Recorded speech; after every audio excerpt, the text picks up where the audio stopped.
19. They had left him unable to move, but at least able to talk, and Kentrell saw no reason to remain silent. Sin, snap out of it! Can't you see how wrong everything is about this? You're under a spell yourself, damn it! Do relax, Dumont, chided the Vajera. Such an ungrateful cretin you are. Immortality, riches, power. I thought that's what a mercenary dreamed of. It was no use. Quoth Sin could not see past whatever had been cast upon him. Lord Khan had preyed upon the sorcerer's greed, just as the captain himself had when first instigating Sin to persuade their host to make Ure part of the mortal world again. Or had their host needed any convincing, it had been Atana who had first broached the subject with Kentrell, telling him that they could be together if her father did not decide to try once more to follow the path to heaven. The mercenary realized that he had been duped. Juris Khan had no doubt sent his daughter to fill the gullible captain's head with such notions. Knowing that Kentrell would do his utmost to sway the Vajera, both he and Sin had been played like puppets, or worse, fish on a line. Bait had been set to catch each, then the Lord of Ure had reeled him in with ease. It's quite ironic, commented the elder monarch. I had only just sent my darling daughter to find you, when apparently you came looking for her. I had meant to wait longer to cast the spell, but my children were so eager, so hungry, that I was forced to move this spell to this night. Kentrell looked to Sin to see if he had heard of any of what their host had just confessed, but the short, balding sorcerer seemed quite content preparing for the task at hand. The Vajere had begun to go around the edge of the platform, using mumbled spells to cause various runes to glow brighter. Whatever hold Juris Khan had over the sorcerer looked to be very complete indeed. I had promised them your men when first noticed your arrival, but I needed one of you for this precious work. I also needed another wielder of sorcery to aid in my effort, the others having been necessarily sacrificed to my sacred mission long ago. Gregis Matzi never tried to destroy Ure, did he? The regal lord looked offended. He did worse than that. He dared claim that I knew not what I did. Claim that I, Juris Khan, loving lord of all my subjects, damned rather than saved my people. Can you believe such an audacity? Captain Dumont could believe that, and much more about his captor. He saw now what he and the rest had so blindly missed. Ure's master had gone completely insane. His desire for good somehow twisted into all of this. I admit, there were times when my beliefs faltered, but whenever that happened, the Archangel would appear to me, bolster my will, and once more set me on the proper course. Without his guidance, it's possible I wouldn't have pressed on to the end. This Archangel Juris Khan constantly spoke of had to have been the product of his own mind, and yet here stood the man who had nearly succeeded in reaching the sanctuary of heaven? How could the Archangel have been delusions then? Only with the efforts of such a one could any mortal possibly have hoped to accomplish so incredible a feat. He warned me of insidious efforts of the dark powers to influence those around me, that I could not trust any but myself. Even those who worked in concert to bring success to our goal might have become tainted. Khan wore an expression of intense pride. And so I cleverly planned to make certain that none of them would have the opportunity to betray me at the moment of our destiny. When the priests and spellcasters had gathered to do their part, they had not realized that their master had something else in mind in addition to their work. Devised in secret, Ure's monarch had instituted a second spell, one so enmeshed in the principal effort that none of his underlings would take notice of it. Each would unknowingly assist ensuring that there would be no attempt to usurp the holy quest. Juris Khan had laid within the master spell a means by which to slay each and every one of those who had aided him. Their fates had been decided the moment they had begun.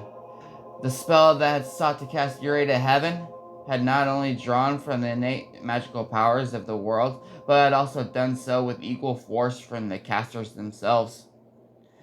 It had been all so well planned, down to the most delicate of details. Kentrel's captor went on. I could feel Yurei's soul being lifted from its earthly shell, and the life forces of the corrupted ones being leached from their treacherous selves. But he had underestimated one among them, the one he should have watched most. Gregis Matzi, trusted, confident, and nearly son to the elder ruler, a sorcerer knowledgeable and skilled. Along with the priest Tobiah, Matzi had been the one who had most contributed to the breakthrough needed to make the great spell possible in the first place. I saw it in his eyes. I saw the moment when he comprehended what the spell sought to do to him. He didn't realize that I had done the altering, but he knew nonetheless the result. At the most crucial moment, at the most critical juncture, Gregis himself tore himself free from the matrix we had all created. With his remaining power, he cast himself out of Yurei. The instinctive reaction had done more than save Matzi. It also created an imbalance that had ripped the soul of Yurei free from the mortal plane, but instead of sending the realm to heaven, had left it in a shadowed, timeless limbo. With the aid of the rest of the kingdom's sorcerers and priests, Juris Khan might have been able to correct the matter and complete the quest for the holy sanctuary, but his spell had done to them what had failed to do to Gregis Matzi. The one exception proved to be Tobiah, whom Providence had saved virtually unscathed. Lord Khan had decided that this had meant that the priest had been chosen to live, and it pleased the monarch to know that the old friend of his had remained true. With Tobiah, Khan had immediately worked to find freedom from their endless prison, but all plans had failed. The people had begun to panic, to fear that they would be trapped forever. Juris Khan raised the dagger over Kentrel as he talked, drawing invisible patterns. And then, when our hour was darkest, he added with a grateful smile, the Archangel came to me in my dreams again. As you already know, he could not alter what had happened, but he could at least guide and, more important, assist me in fulfilling my people's destiny. The Heavenly One showed me how to open a door of sorts. Let his power flood into me. Let his wishes and mine mingle. And from there, touch my children. However, when he found out about his new gift, Tobiah had proven to be a most jealous priest, at least in Khan's eyes.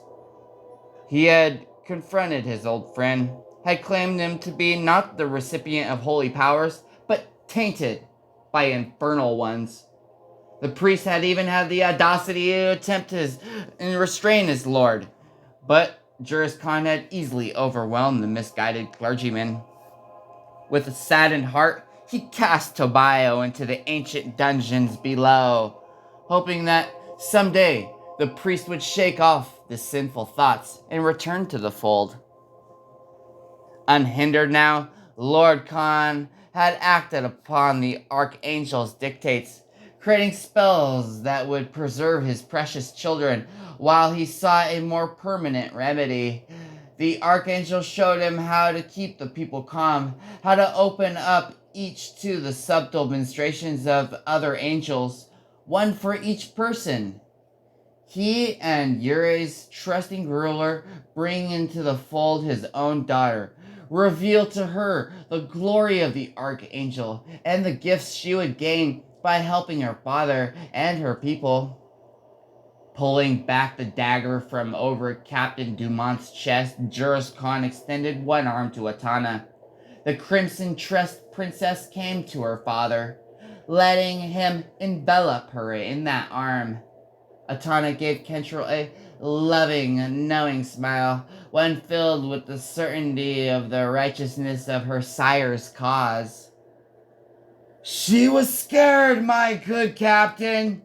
Scared because she did not understand the blessing he wished to give her. The weathered but noble face beamed down at his loving offspring. I had to be forceful. I had to insist. Despite her unwillingness, it took much perseverance, even on the part of the Archangel. But at last, she opened herself up to him. Atana wore an enraptured expression. It was so childish, my love. I actually feared what Father wanted. When the Archangel entered me, I actually screamed. Can you believe it? It all seems so silly now. To his captive mercenary, who had seen what such a blessing had created of Atana and her father, it hardly seemed silly at all. Whatever their angelic benefactor had sought to accomplish, it had resulted in an abomination of everything holy. I believe I am ready for the task at hand, my lord, Quoth Sin suddenly announced. But there are a few minor patterns to cast.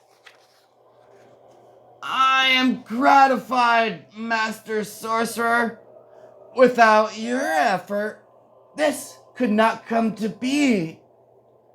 Kentril chose to use the distraction as a chance again to test the mobility of his body. Unfortunately, even despite the Vajray's numerous tasks and Lord Khan's horrific reminiscence, the sorcery keeping the captain prisoner had not faltered in the least. Atana came to his side again, rubbing what would have been a soothing hand on his forehead, if not for the fact that she used the same appendage that had earlier been mangled to pulp. The rich emerald eyes gleamed, but did not blink. You'll feel so silly yourself when this is all over, darling Kentril. You'll wonder, just as I did, why I made such a fuss. He could not meet her gaze, not while the memory of how she had looked when she had entered the chamber still burned harshly in his mind. Instead, the captain glanced past her at Juris Khan, who seemed to have finished with his tale and now intended to do the same to Kentril. What did happen to Gregus Matzi? The pleasant smile on the robed monarch's kindly face became not at all pleasant. I told you of the keys and their making, and our earlier attempt to lock the shadow in place, just as you eventually did for us. I also told you how Gregus came again to do the unthinkable, to betray us again. In all this, I did not lie, my good captain. What I omitted, though, was that he had help in the form of the misguided Tobio. Gregus Matzi had secretly returned to Yurei and had learned of the crystals just as Lord Khan had previously said. But in the process, he had also come across the still imprisoned priest.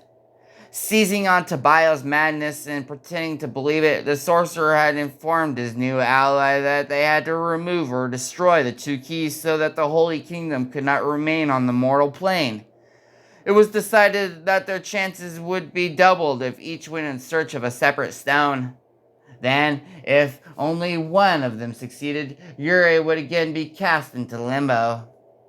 But although he had entered the city unnoticed, Gregus Matzi did escape from his former master's attention when he sought out the key to Shadow.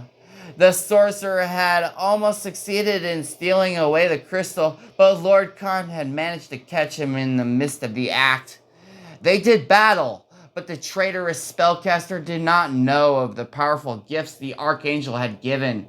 Motzi fell swiftly, and in order to make certain that there would be no such repeat of the betrayal, Khan transformed him into a sentinel Kentrel and the others had discovered.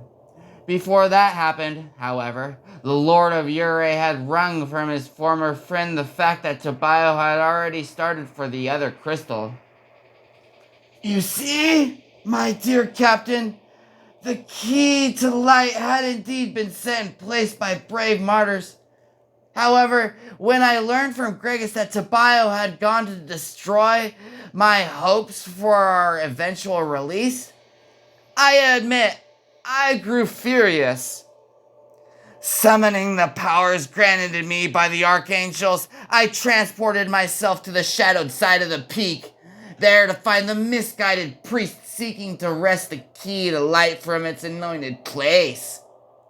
Khan paused, eyes momentarily closed in what appeared to be a moment of renewed mourning. When he opened them again, he told his prisoner, I still cry for poor Tobias, corrupted by Gregis. His death I could not help.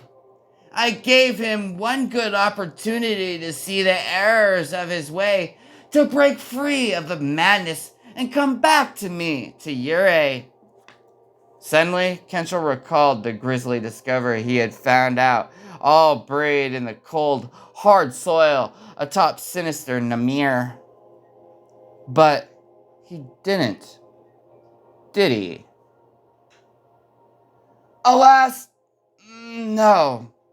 Instead, foolish Tobias tore the key free and stepped back into the first rays of the day. I admit I reacted without thought, only aware that he had stolen my children's freedom.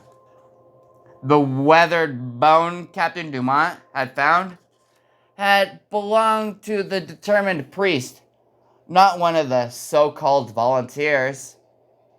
Uncorrupted, Tobias had been able to step into the sunlight, but it had not saved him for Juris Khan's wrath. Fortunately, the crystal had fallen to where even the Lord of Ure could not reach it. The madness that had consumed the Shadow Kingdom had been kept in check. That is, until Kentrel and his men had come along. Even if the good Tobias failed, I admit I would have still required the aid of a worthy sorcerer such as our good Quoth Sin here, concluded Atana's father. But that would have been so much easier with the kingdom set in place, not resurrecting only once a day or two every few years. The smile returned. But come, time is fast approaching, and I've likely bored you with so much talk of the past. Now we must prepare for the future, when my people, my children, enlightened by the angels and no longer fearful of the sun, can go out into the world of men and spread the archangel's word to others. But Kentrel had seen those children, the ghoulish creatures that now filled the city, the ghostly forms he and the others had first witnessed when illusions had amassed in even greater horror. Khan had played on the sympathies of the mercenary officer, and because of that, Captain Dumont had sent most of his men to a terrible, monstrous deaths. The vision he had seen twice had been no delusion caused by a thief's drug, no bite from a savage insect. It had been the truth, the reality of Ure. The Holy Kingdom, the light among lights, had been transformed into something diabolic, demonic. All this time, Juris Khan had been manipulating him, preparing the way so that his horrific subjects could spread beyond the confines of the shadow, spread throughout the mortal lands. Yet all the time his captor spoke of the wondrous archangel, the heavenly figure who had come to guide him and his flock to the ultimate sanctuary. Again, Kentrell wondered how everything had turned out so horribly. When had the archangel's word become twisted or usurped? Or had there ever been an archangel in the first place? Lord Khan had already taken his place, Atana and Quifson following suit. The towering monarch raised the dagger and opened his mouth. "My lord!" blurted Kentrell. "One last question to ease my mind and enable me to accept this glory you offer. May I see this wondrous archangel? What he looks like?" The Vajara, obviously eager to continue, only snorted at this abrupt question. But Juris Khan accepted it with pleasure, clearly believing that the fighter sought to understand. Why bless you, Kentrell Dumont? If it makes it all the difference, I can try to show you. You must know, of course, that I draw from memory. So, what you see, however magnificent, is but a dim, human representation of a being perfect in all manner. In truth, even I never saw him fully, for what mortal could stand the blinding glory of one of heaven's guardians? Giving the blade to his daughter, he held his hands up high and muttered a spell. Kentrell tensed more, although he could not be certain exactly why. Lord Khan would only be summoning a representation of the archangel, not the true being. The mercenary could hardly expect any aid from an illusion. "Behold!" Juris Khan called, indicating an area well above the platform. "Behold a warrior of truth, a guardian of the bastion of light, a sentinel of goodness watching over all. Behold the Archangel Miracotus, the golden-haired defender of mankind. Behold Miracotus, he who has protected Ure from the evil seeking its soul." And as his words echoed throughout the chamber, a figure formed for all of them to see. Atana let out a raptured gasp. And even the jaded Sin fell to one knee in homage. Juris Khan himself had tears in his eyes, and he mouthed silent thanks to the image of the one he had called his people's greatest protector. Kentrell stared in awe too. Clad in glorious armor of the brightest platinum, intricate runes and sculptured glyphs decorating his breastplate, the tall angelic form glowed as brightly as the sun. One arm held in it a flaming sword. The other reached out to the onlooker, as if beckoning him to come nearer. From the archangel's shoulders radiated a display of crackling, writhing tendrils of pure magical energy that, in their continual frenzy, created the illusions of massive, fiery wings. The carved images that the mercenary had grown up around had always depicted the angels as hooded, faceless beings. But not so this one. The hood had been thrown back, revealing a visage of perfection surrounded by cascading golden hair. Captain Dumont at first felt some guilt for even gazing upon the heavenly features of Miracotus, as if somehow the mercenary had not yet proven himself worthy to do such a thing. The broad jaw, the heroic cheekbones, the impossibly commanding visage. Kentrell could never quite make out the specifics of any feature, but the overall impression left him momentarily speechless. No human being could ever hope to match such perfection.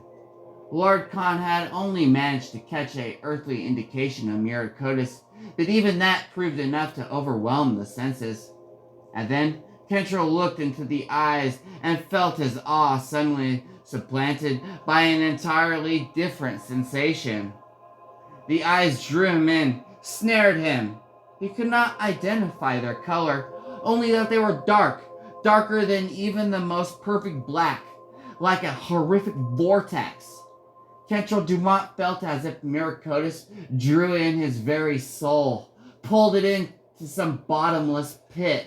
The urge to scream arose, yet at the same time the vision the mercenary beheld kept him in silent fear. An unreasonable panic, such as Kentrell had never suffered, shook him. He wanted to rip his gaze away, but the eyes would not permit him that escape. The captain felt himself dragged deeper and deeper into the Archangel's eyes, deeper and deeper into a horror impossible to define, yet in some way innately familiar. His skin tore from his flesh, and his bones danced free. Kentrell felt the death of the grave and the unending torment of the damned soul. Something within, something desperate, pushed for sanity, for hope, at last enabled the fighter to tear his eyes from the figure above. As his mind slowly pieced itself together, Kentrell tried to come to grips with what he had witnessed. Outwardly a messenger, a guardian of heaven, but within, recognized perhaps even by the subconscious of Juris Khan, a thing that could not by in any matter be associated with the archangels or their realm. Behind the facade that no one else seemed to see past, Captain Dumont had recognized a monstrous force, a thing of pure evil. And in his mind, Kentrell could only imagine one creature, one being who could invoke such fear, such terror. The name thrust itself in mind from the hardy fighters as soon as futility pushed himself away from Lord Khan's illusion. Diablo.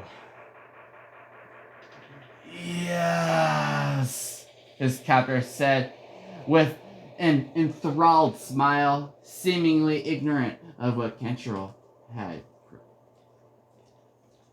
Miracotis in such a glory as an earthly mind can comprehend. The image suddenly vanished as Juris Khan clasped his hands together in outright pleasure. His smile now turned toward the still, dumbfounded soldier. And now that I've showed you the wonderful truth, shall we begin?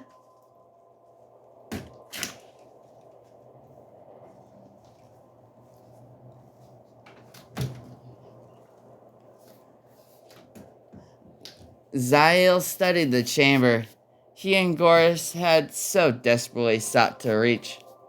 The chamber where the necromancer had felt with complete certainty that Captain Dumont would be found.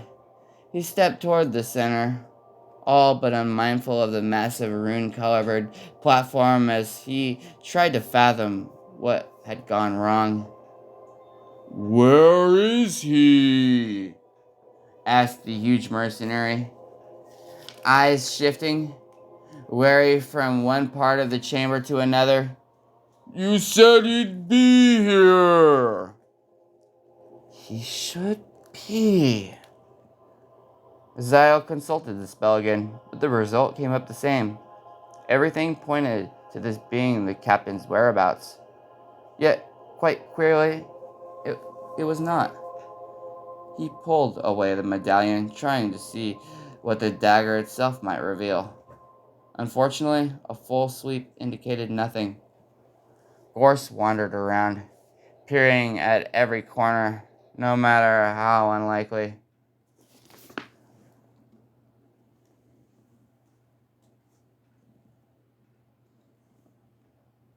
"Think there's another door somewhere?" "Possible, but not likely." "Could he be below or above us?" An astute question from the giant, but the necromancer had worked to focus this search spell in order to avoid that error. According to his results, Their companion should have been right before them. Shutting his eyes briefly, Zael let his senses expand beyond his body. He suddenly became much more aware of the fearsome and wild powers at play, and the fact that they most gathered near the stone platform just before him. You noticed something? Gorst asked hopefully. Nothing that clears up the question of what went wrong. I feel certain that he's supposed to be here. The gargantuan fighter mulled this over for several seconds, then suggested, maybe Humbart can help. A suggestion Zael should have thought of himself. The skull had proven without a doubt its value, yet the necromancer ever hesitated. Zael's instructors had always taught him the importance of independence, but when such a tool as Humbart Wessel worked, why not make the best of it? He pulled the last bit of the mortal remains of the older mercenary from the new pouch and showed Humbart the chamber. The skull made small, thoughtful sounds, but did not otherwise speak, as his wielder let him view everything. I can't see hide or hair of him, Humbart announced when they had finished. A real puzzle, that. You see nothing? Oh, I see a lot. I see a damn hodgepodge of colors and lines and other shapes and forms all swirling madcap about that big block of stone there. I see just about every rid on that thing glowing like lightning. I see enough signs of raw, earthly and unearthly energy wrapping itself about that thing to make me wish I had feet again so I could hightail it out of here. But I don't see Captain Kentrell Dumont anywhere. The necromancer grimaced. Then my spell went awry after all. Despite my best efforts, it sent us in the wrong direction. It happens to everyone, lad. Maybe if you tried again. I have tried enough. The results would be the same. I promise you. This did not please Gorse at all. But we can't give up on him, the behemoth roared, slamming a fist on the nearest table and nearly upsetting an entire shelf of specimens nearby. I can't! Easy, boy, snapped Humbart, fearing that the giant's growing rage might end up recreating Zael's own near disaster in Krigasmatsi's sanctum. The spellcaster quickly said, no one is giving up, Gorst. We need simply to think this through. Something's wrong here. Something that I must consider carefully. Somewhat mollified, the mercenary quieted. Zael only hoped that he could live up to his words. He studied the various parts of the sanctum again, trying to find anything amiss. He stared at the shelves, the tables, the stone platform, the jars full of... Humbart, tell me once more what you see when you stare at the platform. The skull did, recounting the furious forces and the glaringly bright and vivid runes. He told of the swirling energy, wild and monstrous, gathering over it. Humbart Wessel described a virtual maelstrom of sorcerous powers at play above and as a part of the stone structure.